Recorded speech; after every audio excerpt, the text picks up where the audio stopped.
Então, para isso, vamos começar estudando aqui o problema da fatoração, que nós já vimos naquele exemplo que eu dei aqui de encontrar um menor primo maior ou igual a um número dado.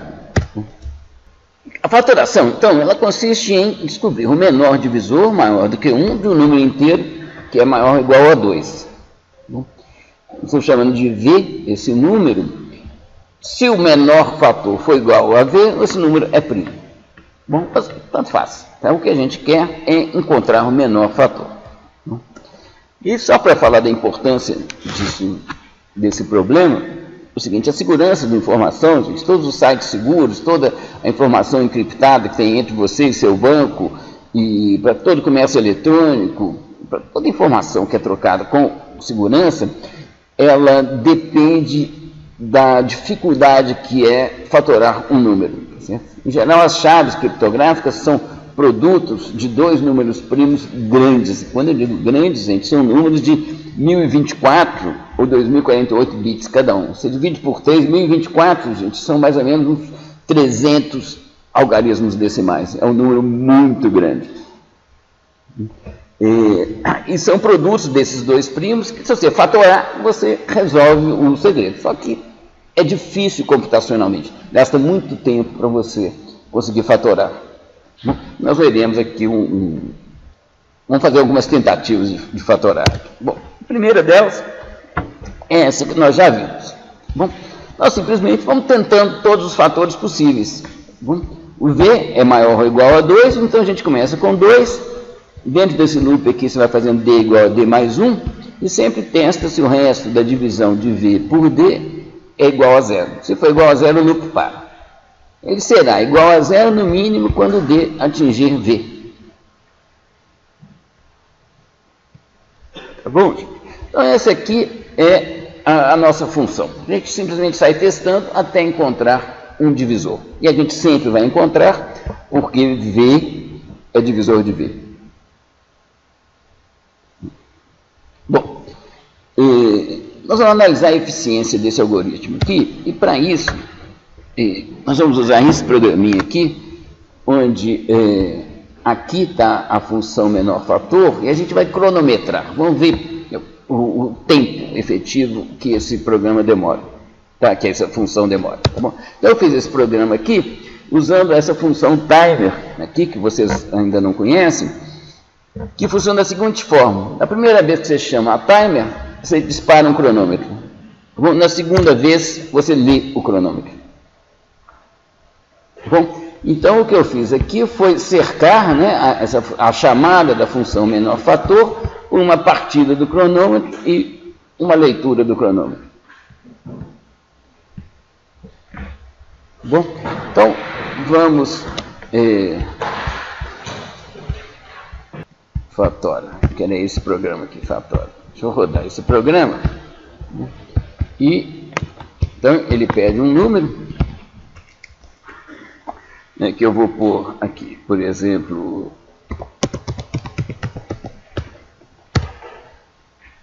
esse número aqui, tá bom? 1, 2, 3, 4, 5, 6, 7 é divisível por 127.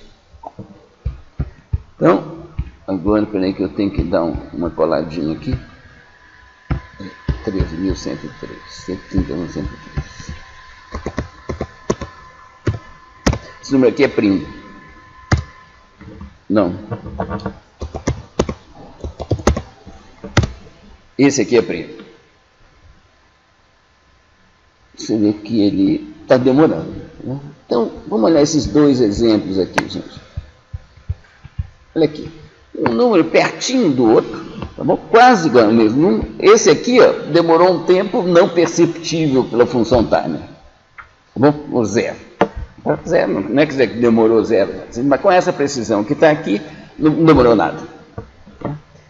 E esse daqui demorou 5 segundos. Não demorou até 5 exatinho. Isso nunca tinha acontecido, mas demorou 5 certinho. Um tempo bem razoável. O que aconteceu aqui? Vamos voltar aqui e vamos olhar aqui a nossa função menor fator. Para aquele número que era divisível por 3, Qual que é o trabalho computacional aqui, gente? O trabalho computacional aqui, ele está essencialmente nas chamadas da função módulo e nisso daqui, tá bom? Então, o trabalho computacional total aqui é proporcional ao número de vezes que esse loop roda. Se o número é divisível por 3, esse loop vai rodar 3 vezes. Se ele só é divisível por ele mesmo e é um número grande, ele vai rodar o número de vezes que é esse número grande. No caso ali, 131.101 vezes. Bom, então, é isso que provocou essa diferença. Para esse número primo, são 131.101 chamadas da função módulo. Para o outro, que é divisível por 3, são só 3 chamadas. Bom, então é isso. Ou seja, o que é a primeira coisa que eu quero que vocês percebam aqui? É que o tempo, gente, de execução depende da instância específica do problema. Bom, no caso aqui, a gente fala do pior caso, primos são o pior caso. Em geral, a gente preocupa com o pior caso. Em alguns casos, com um caso médio. Bom, mas, em geral, você está preocupado com o pior caso possível. Para a fatoração, o pior caso é esse mesmo, são os números primos. Vou rodar aqui mais uma vez. Isso aqui com esse número aqui, ó, tá vendo? 262139. Eu sei que é primo, esse arquivinho aqui só tem números primos, tá?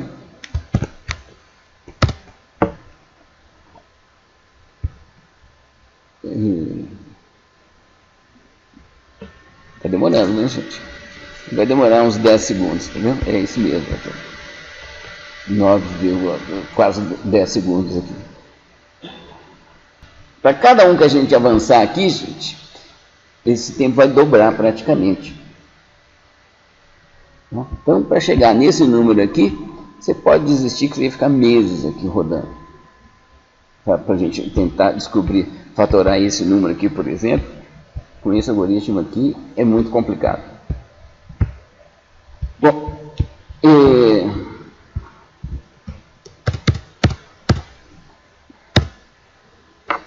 uma outra coisa é o seguinte, vamos rodar aqui mais uma vez. Vou pegar esse mesmo número aqui, não, esse aqui.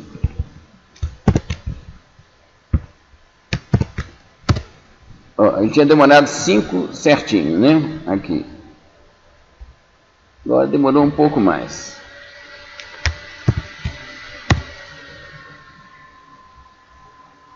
Rodar mais uma vez.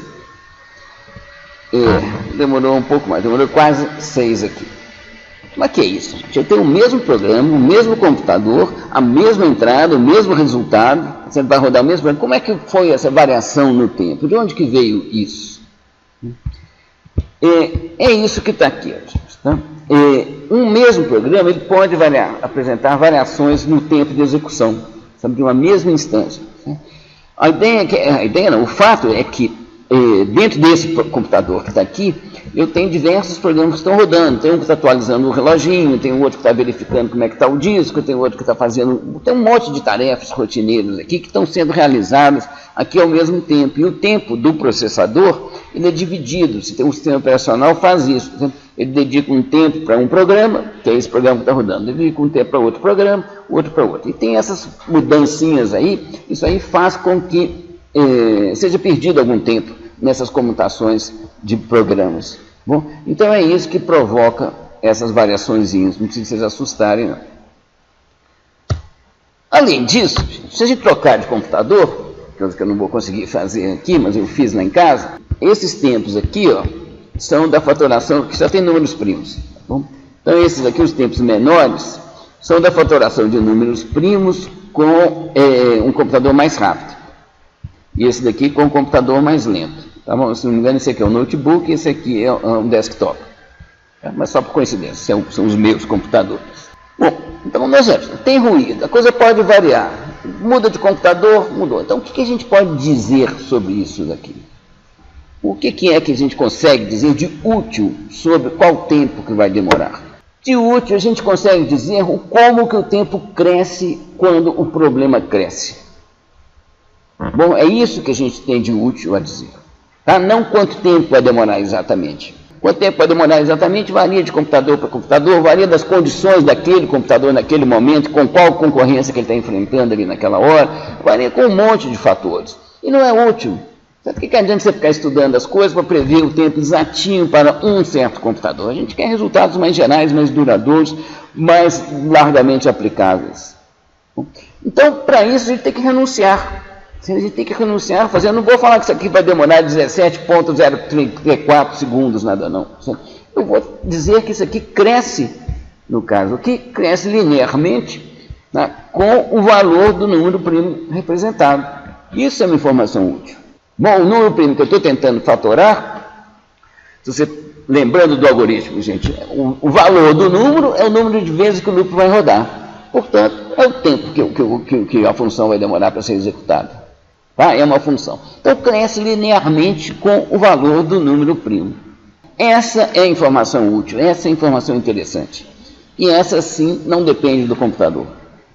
Depende do algoritmo. A gente poderia ter deduzido isso a partir do texto da função. A gente pega o código da função, olha e fala assim, não, aqui efetivamente o pior caso é quando o número for primo e o tempo vai ser proporcional ao valor desse número primo. Então, a gente vai voltar para esse mesmo problema aqui com um enfoque mais formal, porque esse de ser igual ao valor não é um enfoque tão bom. Não. A gente tem uma função de complexidade, a gente faz sempre em função de n. Esse n a gente sempre emprega como uma medida do tamanho do problema. Uma função g de n, ela caracteriza a complexidade do algoritmo quando o tempo de execução é limitado por g de n multiplicado por uma constante. Bom, então você escreve isso assim, t de n é igual a o de g de n. A gente pronuncia o de g de n, isso aqui é Big O Notation, não sei como é que fala em português. Se você tem t de n igual a o de n2, bom, o tempo de execução é limitado por k, para qualquer constante k, 5 vezes n2. Então, a ideia é que nessa constante, na possibilidade da gente poder sacar uma constante lá, é que a gente absorve as diferenças de desempenho dos diversos computadores. Vamos ver aqui algumas propriedades de funções de complexidade. A ideia é que a gente quer capturar, gente, o grande quadro, e não os detalhes, porque os detalhes não adiantam, tem muito ruído para a gente conseguir capturar. Então, primeiro, O de alguma constante, certo? O de K, significa que o tempo é constante, não depende do tamanho da entrada. Já tem algoritmos que não dependem do tamanho da entrada. O que ele faz é achar o primeiro elemento de uma tabela. Não depende do tamanho da tabela. Tanto faz. Tá? Esse aí é muito fácil. Pega o primeiro elemento da tabela, qualquer que seja a tabela, 10 milhões, 2, 3, 5, não interessa. Certo? É uma constante. Certo? Como é um tempo constante, você pode dizer que é O de 10. O de 10 por quê, gente? 10 não é uma constante multiplicada, então qualquer que seja, o tempo vai ser uma constante, dependendo da velocidade do seu computador, multiplicado por 10 ou por 1, ou seja, O de 1 é a mesma coisa que O de 10.000, ou O de 10, ou O de qualquer constante. Tá bom? A gente sempre fala O de 1. A outra coisa é o seguinte, a gente está interessado no comportamento assintótico do algoritmo quando n cresce.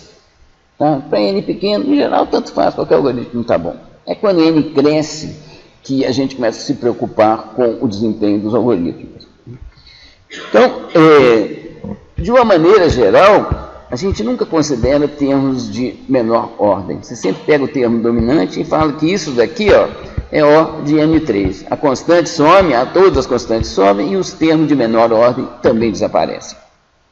Tá? Um algoritmo cuja função de complexidade seja essa daqui, a gente fala que ele cresce com n ao cubo. Tá? O tempo dele.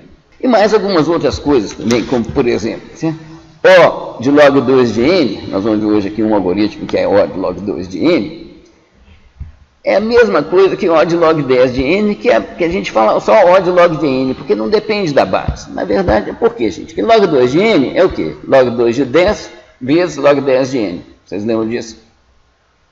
Isso aqui é uma constante, não é?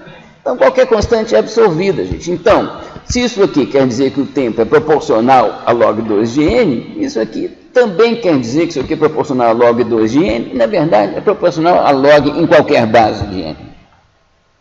Então, a gente fala que o algoritmo é O de log de n. Então, são propriedades que vêm exatamente desse nosso interesse em pegar só o grande comportamento do algoritmo e não ficar querendo pegar detalhezinhos. Bom, e nem eu não vou falar quanto tempo que vai demorar, não. Vou falar que cresce com log de n. É isso que eu vou falar sobre o desempenho do meu algoritmo. Então, agora vamos ver aqui o caso da fatoração. Qual que é o tamanho da entrada da fatoração? Entra um número e a gente quer fatorar. Então, você para qualquer problema, você tem diversas formas de dizer qual que é o tamanho. Você pode escolher, mas você escolhe de maneira a obter informação útil, porque não adianta roubar. É isso que é importante na hora de você escolher. Esse n seu, que caracteriza o tamanho da sua entrada, você pode escolher, mas escolha alguma coisa que te leve à sua função de complexidade, que te dê informação útil sobre o comportamento do algoritmo. Para o caso da fatoração, o número de bits, é o tamanho do número, o valor do número não é bem o tamanho dele, certo? O tamanho dele é o número de bits necessários para a sua representação. Bom, então essa é uma boa medida. Então, aqui, ó, mudando a escala aqui, isso aqui, os mesmos tempos aqui para aqueles dois computadores, o valor de um número com n bits é mais ou menos 2 elevado a n. Bom, então o número primo com n bits, eu estou pondo aqui que ele vale mais ou menos 2 elevado a n. Então, o tempo que eu demoro não é o valor não é mais ou menos 2 elevado a n, então esse algoritmo aqui cresce, certo? O tempo de execução dele cresce com 2 elevado a n, onde n é o número de bits da entrada. Então, agora aqui, gente, lembrando, esse n aqui, as chaves criptográficas, gente, n é 1024 ou 2048. Um tempo que cresce com 2 elevado a 2048, gente, é um tempo enorme, é um tempo muito grande. Então, o nosso algoritmo aqui, não é com ele que a gente vai conseguir quebrar nenhuma chave criptográfica, não. Bom, ele é bem ruimzinho. O que mais que a gente tem com relação ao algoritmo? A gente tem um problema para resolver, a gente tem um algoritmo, ele funcionou, testei, está bom. Será que eu não posso fazer melhor? Essa pergunta a gente sempre tem que fazer. Vamos falar, será que eu não consigo um algoritmo melhor para isso daqui? E algoritmos melhores vêm de inspiração, mas principalmente de você olhar mais para o seu problema e procurar descobrir propriedades ali no seu problema que você não tinha explorado. No caso da fatoração, a gente tem uma propriedade muito simples que a gente pode explorar. Se D é um divisor de V, então existe D', né, em tal que D vezes D' seja igual a V. Se D' for maior do que a raiz de V, certo? Então D tem que ser menor do que a raiz de V. Né? O produto dos dois, se os dois forem maiores que a raiz de V, o produto dos dois é maior do que V. Né? Então um tem que ser menor, o outro tem que ser maior. De tal forma, gente, que se V não tem nenhum divisor menor do que a raiz, ele não terá nenhum maior do que a raiz. Porque a existência de um maior implicaria na existência de um menor que a raiz. Então, se a gente quer saber se 13 é primo ou não, raiz de 13 é 3,61, mais ou menos. Eu testo 2, 2 é divisor de 13? Não é. 3 é divisor de 13? Não é. E eu já posso parar, gente, porque eu testaria em seguida 4, mas se 4 fosse divisor, tinha que ter um menor do que 3,61. Não tem. Então, ao invés de testar, a gente fazendo esses dois testes aqui, a gente economiza todos esses testes que estão aqui, são 10 testes que tem aqui. Esse algoritmo aqui, assim, leva em conta isso aqui, essa implementação aqui do algoritmo. Então, a primeira coisa que eu faço é pegar esse limite, que é a parte inteira da raiz de V, depois faço a mesma coisa, D igual a 2, e dentro do loop eu vou fazendo D igual a D mais 1. Mas o loop para, seja quando eu encontrei um D que é divisor, cujo resto dá 0, seja quando D atinge esse limite, ultrapassa esse limite. Então, na hora que saiu desse loop aqui, eu tenho que saber qual dos dois motivos que ele saiu. Então, eu testo um deles. Então, se isso aqui for diferente de zero, ele saiu, então, foi porque atingiu um limite, e não porque encontrou um divisor. Então, nesse caso, o menor fator de V é o próprio V. Vamos voltar aqui para o Scilab. Então, aqui, ó, gente, esse 13.101, 6 segundos, tá? Deixa eu parar aqui com ele. E aqui, ó, tem um outro programa chamado menor fator, que ele usa esse menor fator, esse fatório V2, usa essa menor fator V2, que é essa que eu mostrei no slide aqui, tá bom? Que calcula o limite e o loop para quando esse limite é atingido. Então, vamos ver primeiro com esse daqui. Ó. Ah, não, peraí, vamos rodar, né? O menor fator 2. Não era esse, não, que era esse. Fatório V2. Isso. Rodando aqui.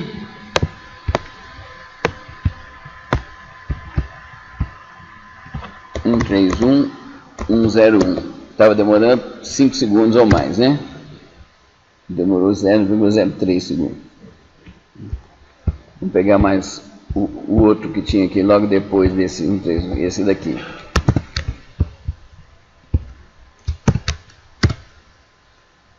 Também assim. Tá, vamos pegar o maior de todos que tem aqui nesse arquivinho.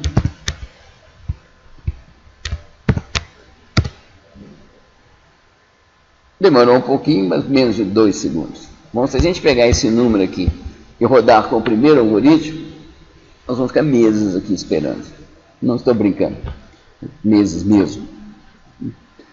E a diferença de desempenho, gente, ela é gritante, ela é enorme. Vamos ver isso, como é que isso aqui fica em função da função de complexidade. Então, aqui, ó, ele vai passar por esse loop aqui, no máximo a raiz do número de vezes. Tá? Aproximadamente, gente. Quando a gente fala de função de complexidade, sempre é aproximado. Não precisa a gente ficar preocupando com pegar uma coisa exata, não. Bom, então, o nosso tempo, ele é com n bits, é a raiz do valor do número primo, e o valor do número primo é mais ou menos 2 elevado a n, onde n é o número de bits. Então, é O de raiz de 2 elevado a n, que é O de 2 elevado a n sobre 2. Olha aqui, uma comparação. Quando n é 10 bits, a função módulo é chamada mais ou menos, assim, claro que não é 1024, porque o número é primo. Tá? O número tem que ser primo para ser o pior caso. Tá? Então, é um número primo próximo de 1024 aqui, certo? Que é mais ou menos isso o número de vezes que o loop é chamado. Com o primeiro algoritmo. Com o segundo, 32 vezes só. Muito menos. Agora vamos ver o que acontece quando eu dobro o tamanho. Porque o importante nos estudos de complexidade é ver o que acontece, como se comporta o algoritmo quando o tamanho da entrada cresce. Então agora vamos dobrar o tamanho da entrada aqui. Vamos ver o que acontece aqui. Então, quando eu dobro o tamanho aqui, passei de 10 para 20 bits, o primeiro algoritmo, ele multiplica por 1024 o tempo que ele demora. Bom, o segundo multiplica por 32, ou seja, ele cresce muito menos. Então é isso que é a informação importante que a gente tem sobre a complexidade dos algoritmos. A gente tem aqui 2 algoritmos, eles fazem a mesma coisa, cada um tem uma função de complexidade, e a decisão entre um e outro, gente, é claro que ela tem que ser tomada com base na complexidade. Isso aqui é um problema sensível. Vocês estão vendo aqui que a demora é significativa. Tá? Experimentalmente a gente vê. Tá bom? Então é isso que a gente tem a dizer de útil. São coisas como essas que a gente tem a dizer de útil sobre a eficiência de algoritmos. É como que o tempo dele cresce quando o tamanho da entrada cresce. Eu queria falar para vocês o seguinte, ó, primeiro, só uma informação para vocês, que aí tem uma matemática complicada aqui, que nem eu domino não, mas tem um criptógrafo que trabalha lá no meu departamento que me passou essas informações aqui. Primeiro, para você saber se o número é primo, você não precisa fatorar. Certo? Existem algoritmos poderosos para isso, que conseguem fazer isso em tempo polinomial, daqui a pouco eu falo o que é polinomial. Polinomial é um tempo bom, sabe, razoável, que cresce e não cresce tanto assim com 2 elevado a n não é polinomial. N elevado a alguma coisa é polinomial. Bom, então 2 elevado a n cresce muito mais do que n elevado a 10, que n elevado a 1000. 2 elevado a n explode. Então você tem propriedades que permitem saber se o número é primo ou não, mas você não consegue saber qual é o fator, porque a fatoração continua sendo um problema de complexidade proibitiva. Se a gente pegar o nosso O de 2 elevado a n sobre 2, com n igual a 1024, gente, o nosso algoritmozinho aqui vai demorar também séculos para fatorar.